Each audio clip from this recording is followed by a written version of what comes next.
नमस्कार, good morning. मैं doctor प्रीति लक्ष्मण सेठ hospital and IVF centre Jhansi से। मुझे बहुत अच्छा लगता है जब मेरे वीडियोस देख के पेशेंट्स मेरी बात मान के प्रेग्नेंट होते हैं या सिर्फ वीडियोस देख के लोग इतनी दूर दूर से इतने कॉन्फिडेंटली यहाँ आ जाते हैं। आई रियली फील ब्लेस्ड और मैं चाहती हूँ कि हर एक को किसी ना किसी तरीके से मैं हेल्प करके उनको प्रेगनेंसीज दे सकूँ, क्योंकि माँ बनने का जो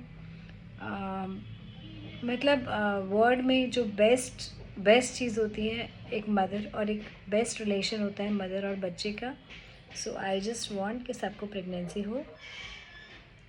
आज मैं आपको बताना चाहती हूँ कि एक क्वेरी आई थी कि हम क्या कर सकते हैं to increase our quality of eggs. सबसे इम्पॉर्टेंट चीज़ है कि आप अपनी एज को मत बढ़ने दो। प्लीज़ अपनी इनफर्टिलिटी को ट्रीट करिए। अगर आप अपनी इनफर्टिलिटी ट्रीट नहीं कर पा रहे हैं, like if you are not married या आप बहुत ज़्यादा कैरियर ओरिएंटेड हैं, आपकी एज ज़्यादा हो रही है, आपके फॉलिकल्स कम हो रहे हैं, तो आप फर्टिलिटी प्रिजर्वेशन के लिए भी जा सकते हैं। आप अपने एग्स प्रिजर्व करवा के रख सकते हैं, फ्रीज़ करवा के, जो सालों तक चलेंगे। क्योंकि जितने अच्छे एग्स यंग एज के मिलते हैं उतने अच्छे एग्स ओल्ड एज के नहीं मिलते हैं। जो एजिंग एग्स होते हैं उनके अपने बहुत सारे जेनेटिक प्रॉब्लम्स होते हैं। जैसे पहले कहते थे ना कि एल्डरली प्राइमी, मतलब अगर ज़्यादा एज है प्रेगनेंसी के टाइम तो डाउन सिंड्रोम होता है, बहुत सारी बीमारियां होती हैं, क्रोमोसोम्स जो होते हैं वो ख़राब होते हैं, जीन्स, मतलब सब चीज़ें, जो हार्मोनल मिलियो होता है वो ख़राब होता है। उसके कारण बहुत सारे बच्चे में भी प्रॉब्लम्स हो सकती हैं। तो जितनी यंग एज में आप अपना ट्रीटमेंट करा लेंगे, जितनी यंग एज में आपको बच्चे हो जाएंगे, उतना आपके लिए अच्छा रहेगा और आपको एक हेल्दी बेबी मिलेगा।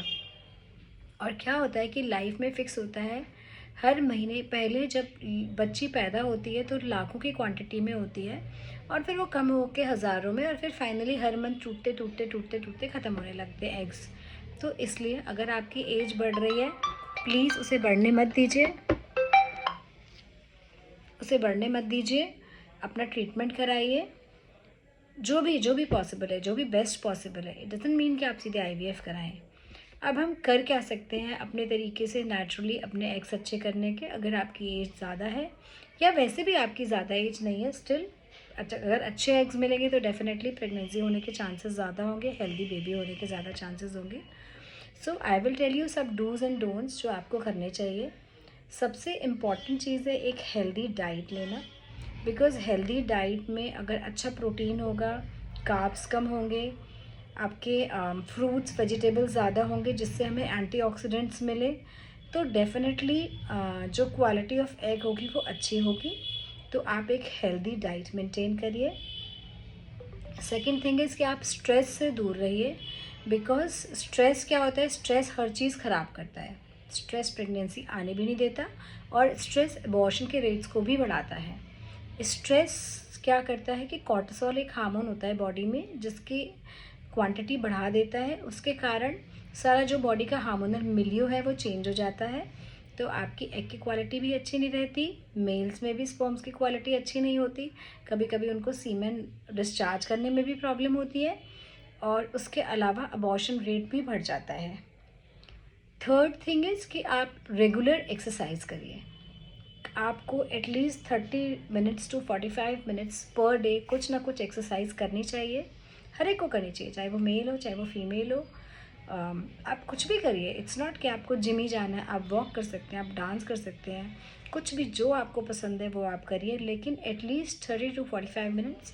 क्योंकि एक्सरसाइज करने से भी पॉजिटिव वाइब्रेशंस आते हैं, पॉजिटिव जो हार्मोन्स होते हैं वो पॉजिटिव वे में बढ़ते हैं, और आपकी बॉडी में जब पॉजिटिव हार्मोन्स होंगे तो डेफिनेटली आपके जो भी गोनैड्स हैं, चाहे वो मेल के स्पर्म्स हो चाहे वो फीमेल के वो हो, सब चीज़ें डेफिनेटली अच्छी क्वालिटी की होंगी।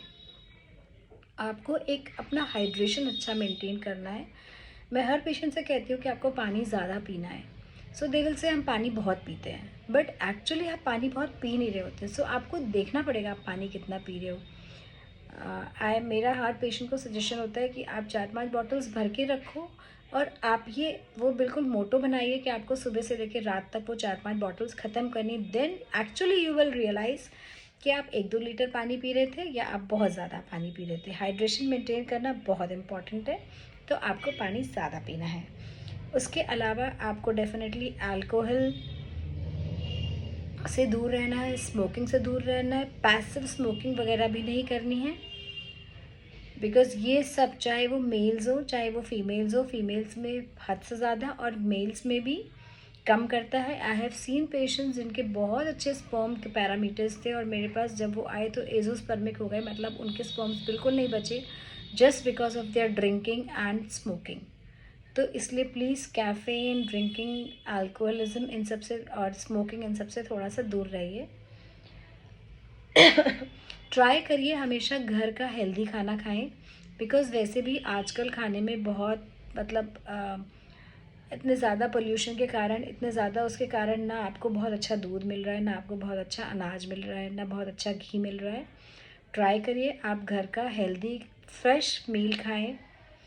फैट्स में आप गुड फैट्स यूज़ करें, बिकॉज़ जब भी आप ऊपर से जो भी घी वगैरह डालते हैं it acts as a super food.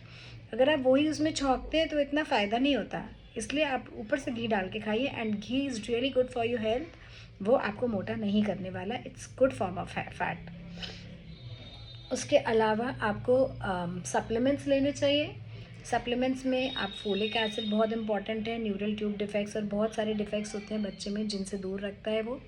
सो ये मेल एंड फीमेल दोनों के लिए इम्पॉर्टेंट है। विटामिन ई इम्पॉर्टेंट है, कैल्शियम इम्पॉर्टेंट है, विटामिन डी इम्पॉर्टेंट है एंड कोएंजाइम क्यू, इसका भी बहुत ज़्यादा रोल है in both mails and females. तो आप सप्लीमेंट्स लेते रहिए, बहुत महंगे लेने की ज़रूरत नहीं है, but still yes you should take of good company, जिससे कि आपको पूरे जो भी उसमें प्रिस्क्राइब्ड है उतनी डोज मिले।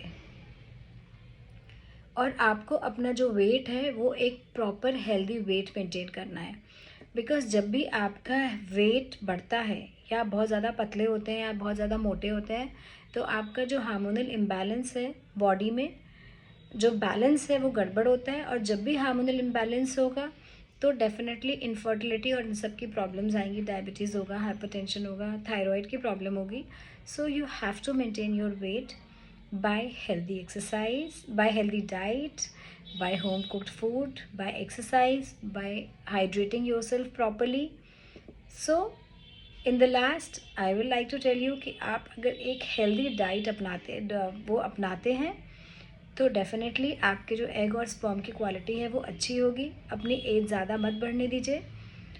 अगर आपकी एज ज़्यादा बढ़ रही है और आपको लगता है आप अभी प्रेगनेंसी नहीं कर सकते, तो प्लीज़ अपना प्रिजर्वेशन कराइए, फर्टिलिटी प्रिजर्वेशन कराइए। आप अपने एग्स पिकअप करा के उनको रख सकते हैं, जब आपकी मैरिज हो तब आप यूज़ कर सकते हैं। और कोशिश करिए कि आपका सब कुछ बैलेंस रहे, आपको डॉक्टर के पास जाने की ज़रूरत ना पड़े और आपको प्रेगनेंसी आ जाए।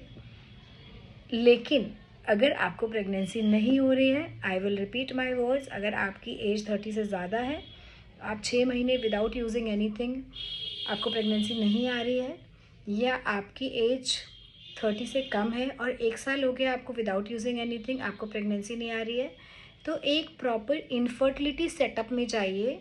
Don't just go.